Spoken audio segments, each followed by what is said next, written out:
In Breakup to Makeup news submitted by Blow the Whistle, a couple went on a 61-day breakup trip.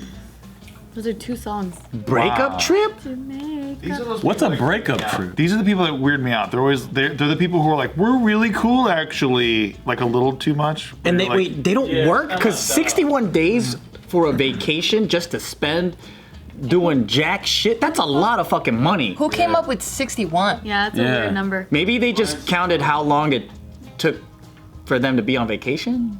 These are like those weird people who aren't super petty with their exes. And I don't like it. I don't know. I don't like that. I don't like that friendship stuff. Like after you break up, I'm like, well, we're still cool though. We're still I don't understand what this is. Can you please explain? Okay, so this young couple here, they're from China. Their love story went viral as they went on a 61-day breakup trip. So the guy, his name is Pupu.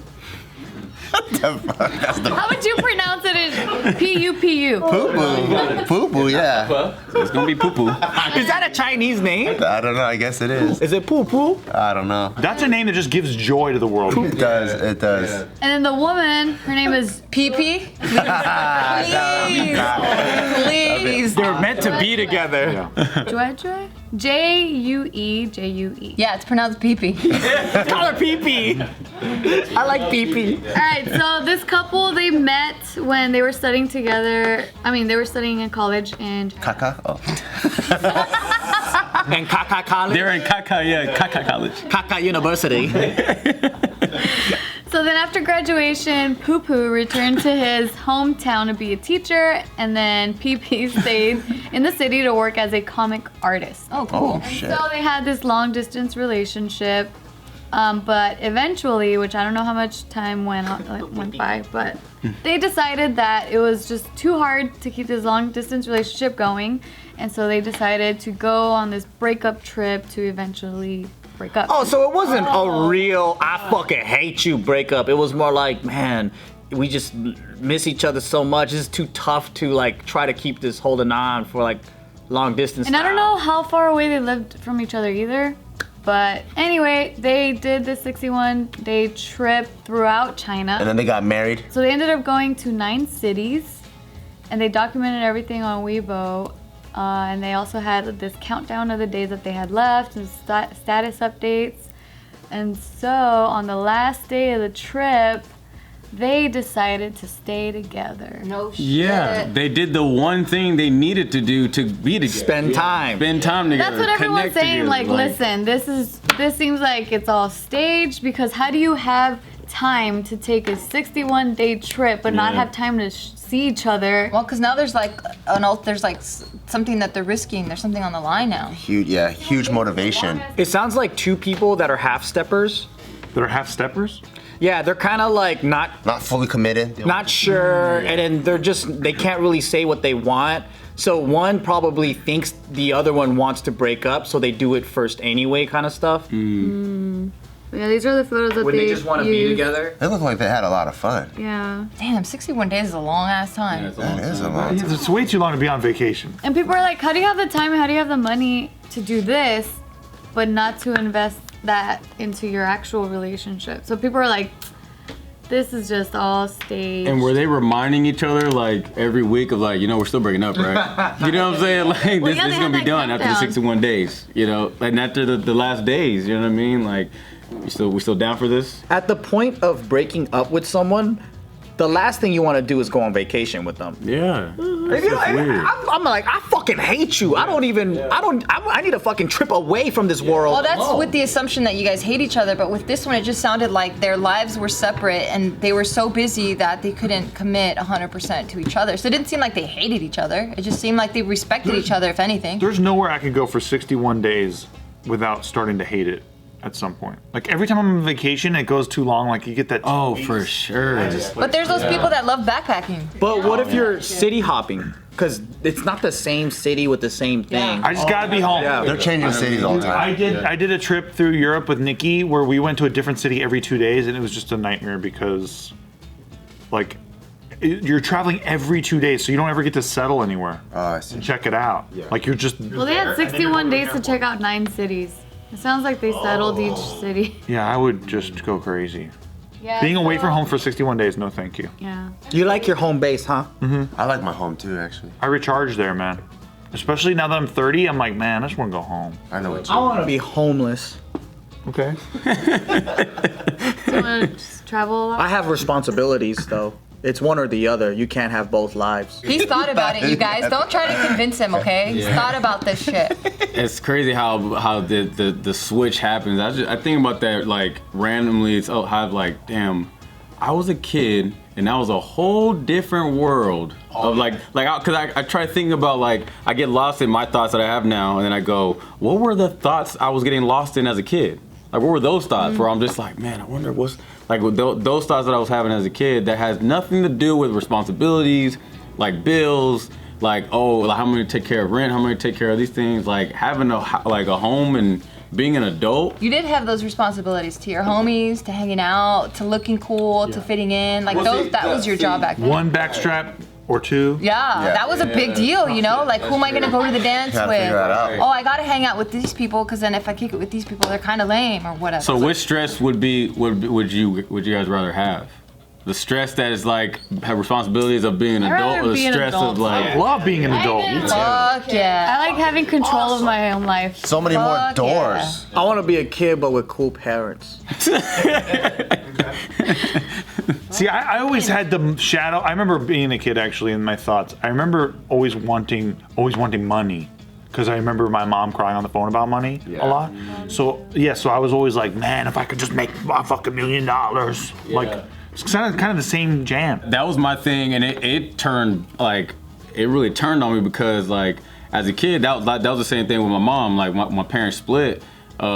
Like you know my pops wasn't helping like with like child support and stuff. So then it ends up being a thing where my mom's just doing like multiple jobs and stuff. So I'm thinking like, you know what, I don't want to keep asking y'all for the shoes for school or the you know all this things. So I'm like, I'm gonna just work for mine.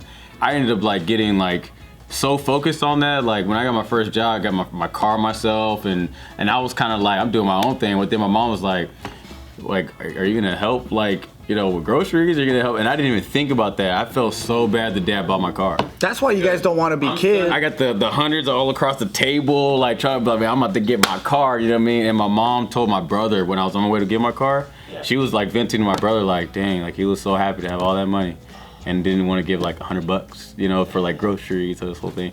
My brother told me that my mom said that. I was like, yo, I wasn't even hype about my car. Like, oh man. But did you sell your car? She had to ruin all that for you. Did you sell your car and give her some money? Nah. You weren't that hype about it then. You were pretty hype about the car then. And you weren't that hype about helping your mom, were you? No, that's what I'm saying. No, because and then she also was like, she also still had something to say on it. Like, is that she had put the insurance on it. So she also, because I was kind of like, I'm doing my own thing. I got my car. She's like, Texas she thing. put the insurance on it, so she's like, she still has a say.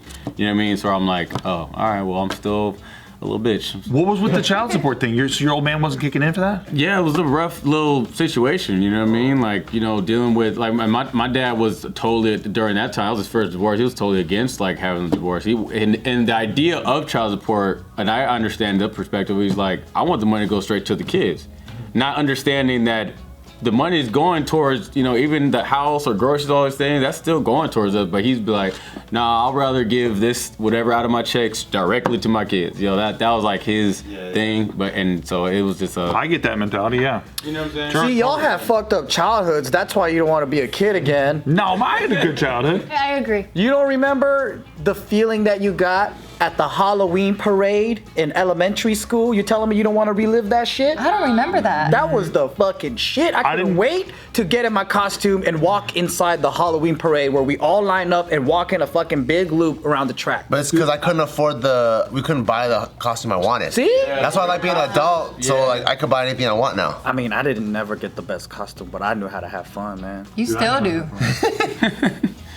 I remember one year I went as Batman, but then I also went as me as another guy so that I got to be both. And so I went up to all my friends because they're like, hey, what's up, Steve? Like while I was Batman. Yeah. But then I went up to those same friends like an hour later and I was like, what's up, dudes? And they're like, wait, weren't you Batman? And I was like, no. Oh my God, you've always been a fucking troll. It was a blast, dude. Dude, one year my mom made me wear a USC sweater so I could be a student for Halloween. Oh my God. Wow. That's creative. That's really fun. Hey, what are you? I'm a student. That's really terrible. Yeah. So you're crying for like an hour before school. You're like, why do I have the most lamest costume in the fucking world? Even in the fucking fun part, she has to make sure that you're still being brainwashed to go to a good school. That's fucking ridiculous. Did you end up going to that school? No. No. It worked. Why? Because you did. He went to a good school. I mean, you probably could have let me alone. I probably would have did pretty good too. You never know that. See, y'all need to do what I do and just suppress all the bad shit. Oh, okay. Got it. Where do I put it in a box or what do I do with it? Is there a dark hole? It's non-existent. You just forget completely, and then you have a blast because all your memories are positive. Man, I tried having that, and I had this random what is it? Outburst to my mom, like when I was out here actually in LA. It's gonna happen from time to time, man, but the rest is okay if you're laughing. Man, it was All the people around you are all crying and shit. You're like, but I feel good. 364 good days and one meltdown day. That's worth it. Yeah. Oh man, that meltdown was crazy, and I was trying. That was my first time standing up to my mom. Like it was like, I thought it was a selfish situation that you left my dad. I didn't want to leave this whole thing. And then thinking about her perspective of everything, I learned that it's really about your own happiness. You know what I mean? Like she's not happy with somebody, then she wants to be happy. You know, and I'm not thinking about that. I'm thinking like, yo, I gotta live this weird life. Like all my friends, they got their parents. You know what I mean? Like Blaming them. yeah. And then my dad's perspective too. You know what I mean? Like figuring out like how now he don't have a family, or like his kids, or so that whole all those things like holding it all in, man. I was like, it just randomly just came out. You know what How I old mean? were you when that happened? Oh. Or like how many years later after the divorce?